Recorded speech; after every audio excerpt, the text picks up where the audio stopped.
RAC ടെക്കിൻ്റെ പുതിയൊരു വീഡിയോയിലേക്ക് എല്ലാവർക്കും സ്വാഗതം. ഇന്ന് എയർ കണ്ടീഷൻ ഫീൽഡുമായിട്ട് ബന്ധപ്പെട്ട ഒരു ടൂളാണ് ഞാൻ പരിചയപ്പെടുത്താൻ പോകുന്നത്. ഈ ടൂളിൻ്റെ പേര് അനിമോമീറ്റർ എന്നാണ്. ഇത് ഉപയോഗിക്കുന്നത് എയറിൻ്റെ വെലോസിറ്റി അളക്കാനാണ്. ഇനി നമുക്ക് വെലോസിറ്റി എന്താണെന്ന് നോക്കാം. അതായത് ഒരു വസ്തു എ എന്ന പോയിന്റിൽ നിന്ന് ബി എന്ന പോയിന്റിലേക്ക് സഞ്ചരിക്കുകയാണ് എന്ന് വിചാരിക്കുക.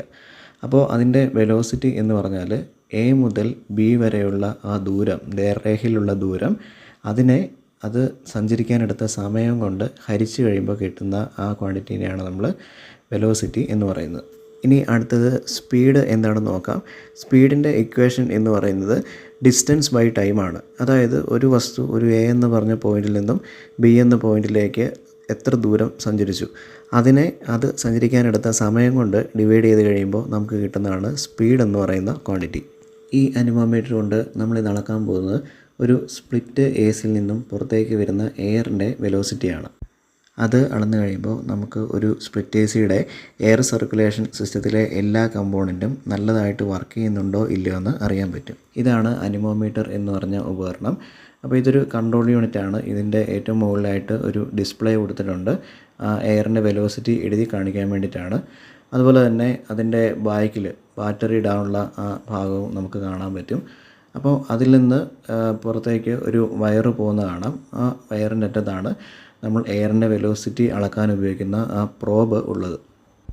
ഇവിടെ കാണിച്ചിരിക്കുന്നതാണ് ഈ അനിമോമീറ്ററിൻ്റെ പ്രോബ് എന്ന് പറയുന്ന ഭാഗം. അപ്പോൾ അതിൻ്റെ ഒരു സൈഡിൽ ഒരു മഞ്ഞ ഡോട്ട് കൊടുത്തിട്ടുണ്ട്.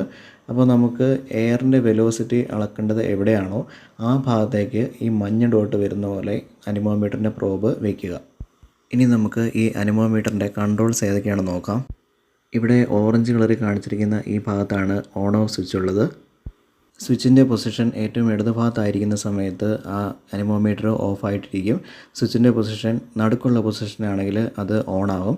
ഏറ്റവും വലത്തേക്ക് നീക്കിക്കഴിഞ്ഞാൽ അത് ഡേറ്റ ഹോൾഡ് ആവും. അതായത് നമ്മൾ കാണുന്ന റീഡിങ് അവിടെ ലോക്കായിട്ടിരിക്കും. ഇനി ഇതിൻ്റെ വർക്കിംഗ് പ്രിൻസിപ്പിൾ എങ്ങനെയാണെന്ന് നോക്കാം. ഇപ്പോൾ നമ്മൾ എയർ ഫ്ലോ മെഷർ ചെയ്യുന്ന സമയത്ത് ഇതിൻ്റെ ഉള്ളിലുള്ള ഫാൻ പോകത്തെ ആ ഭാഗം സ്പീഡിൽ കറങ്ങും. അപ്പോൾ അങ്ങനെ ഉണ്ടാകുന്ന കറക്കത്തെ അതിനുള്ളിലുള്ളൊരു കമ്പോണൻറ്റ് അത് ഇലക്ട്രിക്കൽ പൾസസ് ആക്കി മാറ്റും. അതിനുശേഷം ഈ ഇലക്ട്രിക്കൽ പൾസസ് നേരെ കൺട്രോൾ യൂണിറ്റിലേക്ക് കണക്ട് ചെയ്തിട്ടുണ്ട്. അപ്പോൾ കൺട്രോൾ യൂണിറ്റ് അതിനെ ഡീകോഡ് ചെയ്ത് വെലോസിറ്റി ആയിട്ട് ഡിസ്പ്ലേ ചെയ്ത് കാണിക്കും. അപ്പോൾ അതിൻ്റെ താഴെയായിട്ട് മറ്റൊരു സ്വിച്ച് കൂടെ ഉണ്ട്. അപ്പോൾ വെലോസിറ്റിയുടെ 4 യൂണിറ്റുകളിൽ നമുക്കത് ഡിസ്പ്ലേ ചെയ്ത് കാണാൻ പറ്റും. ഒന്നാമത്തെ യൂണിറ്റ് എന്ന് പറഞ്ഞാൽ മീറ്റർ പെർ സെക്കൻഡ് ആണ്. രണ്ടാമത്തെ യൂണിറ്റ് എന്ന് പറയുന്നത് കിലോമീറ്റർ പെർ അവർ ആണ്. മൂന്നാമത്തെ യൂണിറ്റ് എന്ന് പറയുന്നത് ഫീറ്റ് പെർ മിനിറ്റ് ആണ്. നാലാമത്തെ യൂണിറ്റ് എന്ന് പറയുന്നത് നോട്ട്സ് ആണ്. അപ്പോൾ ആ സെലക്ടർ സ്വിച്ച് നമുക്ക് അതിൽ കൊടുത്തിരിക്കുന്ന രീതിയിലേക്ക് മാറ്റിക്കഴിഞ്ഞാൽ ഈ 4 യൂണിറ്റിലും നമുക്ക് ഡിസ്പ്ലേ ചെയ്ത് കാണാൻ പറ്റും. അപ്പോൾ ഇവിടെ നമ്മൾ വെലോസിറ്റി മെഷർ ചെയ്യുന്നത് മീറ്റർ പെർ സെക്കൻഡ് എന്ന യൂണിറ്റിലാണ്. ഇനി നമുക്ക് റീഡിംഗ് എടുക്കുന്നത് എങ്ങനെയാണെന്ന് നോക്കാം. അപ്പോൾ ഞാൻ അനിമോമീറ്ററിൻ്റെ ആ പ്രോബിലേക്ക് ചെറുതായിട്ടൊന്ന് ഊതി. അപ്പോൾ ആ സമയത്ത് അതിൻ്റെ ഡിസ്പ്ലേയിൽ വെലോസിറ്റിയുടെ റീഡിങ് മീറ്റർ പെർ സെക്കൻഡ് എന്ന യൂണിറ്റിൽ എഴുതി കാണിക്കുന്നതായിട്ട് കാണാം. ഇവിടെ കാണിച്ചിരിക്കുന്ന ഈ സ്പ്ലിറ്റ് എസിൽ നിന്നുള്ള എയറിൻ്റെ വെലോസിറ്റിയാണ് അനിമോമീറ്റർ ഉപയോഗിച്ച് മെഷർ ചെയ്യാൻ പോകുന്നത്. അനിമോമീറ്റർ ഓണാക്കിയിട്ടുണ്ട്. അതിനുശേഷം അനിമോമീറ്ററിൻ്റെ പ്രോബിലുള്ള യെല്ലോ ഡോട്ട് അത് സ്പ്ലിറ്റ് എസിൽ നിന്ന് വരുന്ന എയറിന് പെർപെൻഡിക്കുലറായിട്ട് വയ്ക്കുക. അപ്പോൾ ആ സമയത്ത് സ്പ്ലിറ്റ് എസിൽ നിന്നുള്ള എയർ ഫ്ലോ കാരണം ആ അനിമോമീറ്ററിൻ്റെ ഫാൻ കറങ്ങുകയും അതിനനുസരിച്ച് അതിൽ റീഡിംഗ് എഴുതി കാണിക്കുന്നതായിട്ടും കാണാം. അപ്പോൾ ആ സ്പ്ലിറ്റ് എസിയുടെ പല ഭാഗങ്ങളിലായിട്ട് ഞാൻ ആ ടൂൾ വെച്ചിട്ട് എയർ വെലോസിറ്റി അളന്ന് നോക്കിയിട്ടുണ്ട്.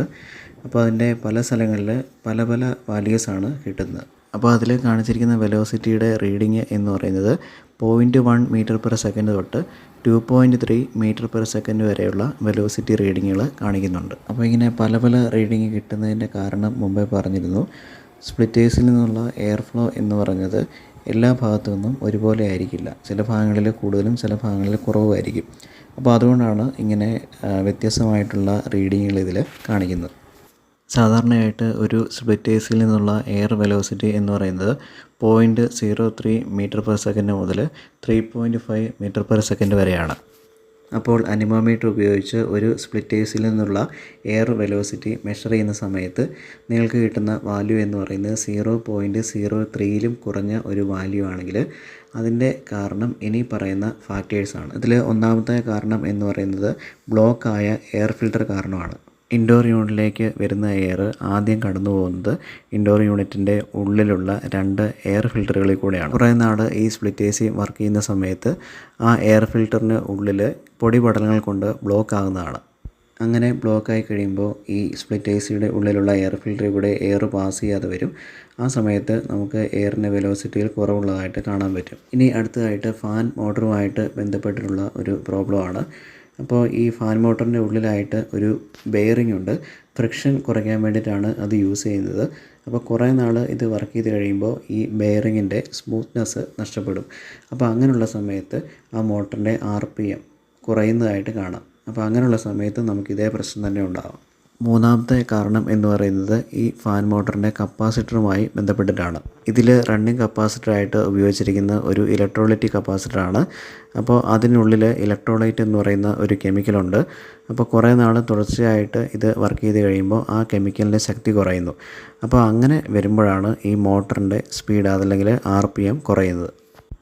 അപ്പോൾ നമുക്ക് ഒരു എയർ കണ്ടീഷണറിൽ നിന്നുള്ള എയറിൻ്റെ വെലോസിറ്റി മെഷർ ചെയ്ത് കഴിഞ്ഞാൽ അതിൻ്റെ എയർ സർക്കുലേഷൻ സിസ്റ്റത്തിൽ എന്തെങ്കിലും തകരാറുണ്ടെങ്കിൽ നമുക്കത് തിരിച്ചറിയാൻ പറ്റും. അപ്പോൾ ഈ വീഡിയോ എല്ലാവർക്കും വ്യക്തമായിട്ട് മനസ്സിലായി എന്ന് വിചാരിക്കുന്നു. ഇതിനെപ്പറ്റി എന്തെങ്കിലും ഡൗട്ടുകളുണ്ടെങ്കിൽ ഈ വീഡിയോയുടെ താഴെയുള്ള കമൻറ്റിൽ മെൻഷൻ ചെയ്യുക. കൂടാതെ റെഫ്രിജറേഷൻ ആൻഡ് എയർ കണ്ടീഷൻ ഫീൽഡുകളുമായിട്ട് ബന്ധപ്പെട്ട പുതിയ അറിവുകൾക്ക് വേണ്ടിയിട്ട് ഈ ചാനൽ സബ്സ്ക്രൈബ് ചെയ്യുക.